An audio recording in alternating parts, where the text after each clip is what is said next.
Hi guys, welcome back to another episode of Game Things. I'm your host for the week, Ming, and today we'll start off our episode by covering the most recent state of play. So the most recent state of play actually showcased a couple of trailers, but I'll only be highlighting two in particular. The first one is Final Fantasy VII Rebirth. First, we got a release date for Final Fantasy VII Rebirth, and that is February 29 next year. Aside from the release date, we also got brand new cinematic footage to showcase what exactly the game will be about. So obviously the game is a continuation to FF7 RE, previously released I think about 2 years back, and right now we are going to progress more into the story, and in this brand new title we will once again see the good old cast of Kate Sith and the Edgelord Vincent himself. So yeah, for you guys that are Final Fantasy VII fans, you guys should definitely be excited for this upcoming title because you get to see a lot of old faces. Plus, you get to temporarily team up with Sephiroth in one of the fights that were showcased, so that will be something to look forward to as well. The next title that I will be covering is Spider-Man, specifically Spider-Man 2, releasing on October 20th.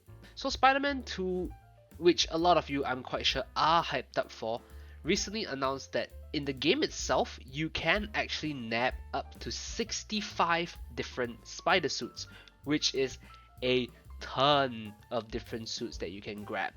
Aside from that, all these suits even come with the potential of having minor tweaks in terms of colorization and stuff like that, so you can even further customize all these 65 suits, potentially giving you way more than just 65 different looks. Other than that, really not much else to cover about the title because the title is releasing in about a month from now, so I'm quite sure the devs don't actually want to spoil too much. But one thing that I do want to mention is the devs have mentioned that throughout the entire game, you can actually freely swap between Miles' perspective as well as Peter's perspective. So you can freely swap between the two Spider-Mans and play out the game through their perspective. But I would think that you can't do it too freely when it comes to story missions, but in general, when you're in free play, you can freely swap between the two at any point of time, and you can just experience two different playstyles because since this game does have the inclusion of Venom, Peter will be somewhat more violent and somewhat more hard hitting when it comes to his punches, so the playstyle would be relatively different as compared to all the previous Spider-Man games. So yeah, if you guys are interested in the game, do make sure to place your pre-order right now so you can unlock more skins upon its release. Next, we're gonna talk about the most recent Nintendo Direct. So during this most recent Nintendo Direct, what we're gonna cover first is Paper Mario. So Paper Mario will be getting a new title called Paper Mario Thousand Year Door, releasing sometime next year. We don't know the exact date yet, so be sure to stay subscribed and ring the notification bell so you guys will stay updated to all the latest news. Anyway, continuing on Paper Mario. Previous Paper Mario title is definitely very different compared to most other Mario games out there. For one, the art style itself is completely different and very unique. For two, the gameplay mechanics are rather different as well.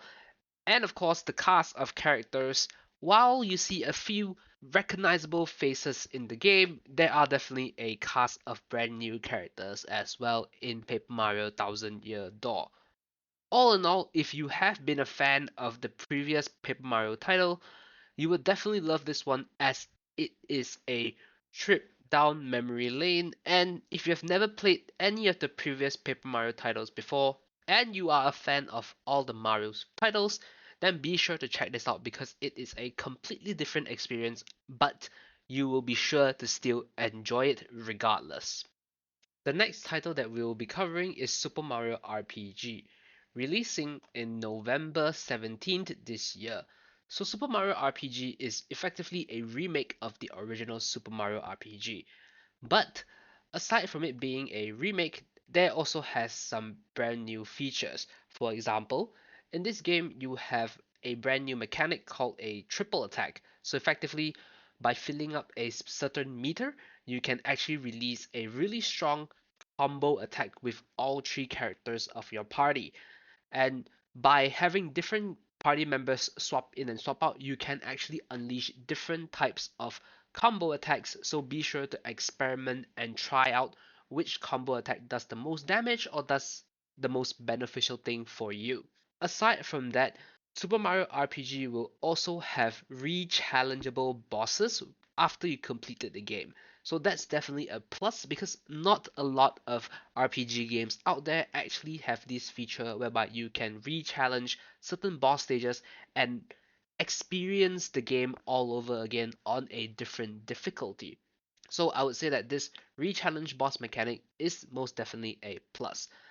So that's basically it for the State of Play and Nintendo Direct. Next, let's move on to some other news that you guys might find interesting. Starting off with what recently happened this week, specifically the supposed leaked Bethesda Roadmap. So this week, from Microsoft's court case, if I recall correctly, they basically accidentally leaked a roadmap of some Bethesda titles that are not announced.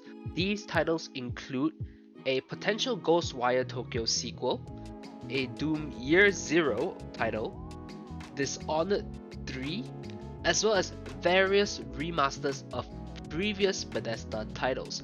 But of course, now that the plan has been leaked, we do not know if Bethesda will continue to stick with their original plan or maybe they'll switch it up and work on something else.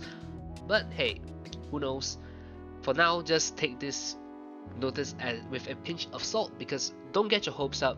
After all, it is leaked info and it can be changed at any point of time. Next, I'm gonna make a PSA, a public service announcement to you guys, and that's on Marvel Avengers. So Marvel Avengers is currently on a 90% sale and is up for grabs up until the 30th of September. And once 30th of September is over, the game will be delisted forever. So if you have the intention of getting the game just, as a keepsake or just for collecting the game, be sure to get it right now before it's gone for good. Next, we're going to talk about a title called The Final Descendant. The Final Descendant is a third-person perspective looter shooter game, basically another Destiny, I guess. And currently they have a cross-play open beta, which is currently live right now, and the beta will end at 26th of September. So if you are interested in the game, be sure to give it a go because players that reach level 20 during the beta will unlock an exclusive back trophy item to use in the full game when the game is released. Aside from that, all participants will also receive a limited edition emote for the final game when it's released. So if you are interested in a brand new looter shooter game that is not Destiny, be sure to give it a look and be sure to try it out. And that's basically all the news we have for you guys this week. Next, we'll move on to some titles that you guys might want to try out starting from today. So first, I'll be covering Mortal Kombat 1. Available on PS5, Xbox Series S and X, Nintendo Switch, and PC. So Mortal Kombat 1 does not really require any explanation at all. It is another fighting game, but with a rather decent twist, I guess. So Mortal Kombat 1, unlike Mortal Kombat 11 or Mortal Kombat 10, current has a brand new cameo feature where you can momentarily call for an assist and basically get off additional hits on your enemy. So this feature was never ever available in any of the previous Mortal Kombat titles, and the cameo mechanic effectively makes the gameplay much different compared to before and basically gives you a lot of brand new playstyles and a lot of brand new things to look out for when you are going against any real opponents. Aside from that, like all other Mortal Kombat titles, Mortal Kombat 1 has some brand new fatalities that you should definitely look out for because damn, some of those fatalities using like PS5 graphics is just absolutely beautiful and absolutely bonkers. The gore is just chef's kiss. But while I do think Mortal Kombat 1 is a great game on PS5, Xbox, and PC, I do not think that you should get the game on Nintendo Switch because the graphical quality on PC Xbox and PS5 versus the graphical quality of what you see on Switch is, yikes, completely different. And I would say that playing it on Switch is just does not do the game justice at all. So if you are interested in the game, I highly recommend getting it on one of the stronger consoles and do not get it on the Switch just because the game just doesn't feel as right or as gory as compared to if you play on a strong console. But all in all, I would say the game is definitely a great game, and you like fighting games or just are interested in seeing some pretty darn interesting fatalities. Next, we move on to Lies of P, available on PS5, PS4, Xbox Series S and X, Xbox One, and PC. So Lies of P is a Souls slash Bloodborne-esque game where you play as a young kid. Sounds kind of weird, I know, but yes, that's true. The protagonist is a young looking kid that can potentially hold a huge ass great sword that is like double his size.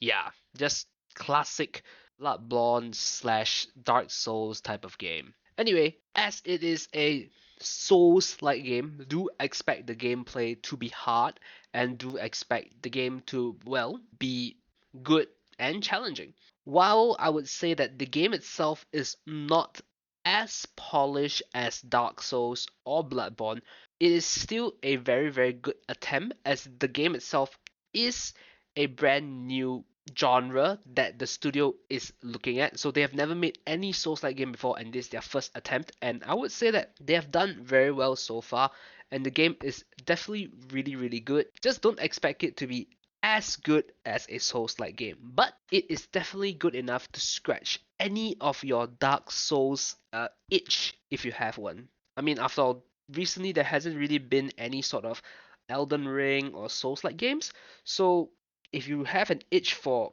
any Souls-like type of games, be sure to give Lies of P a try because it will definitely be able to satisfy your cravings.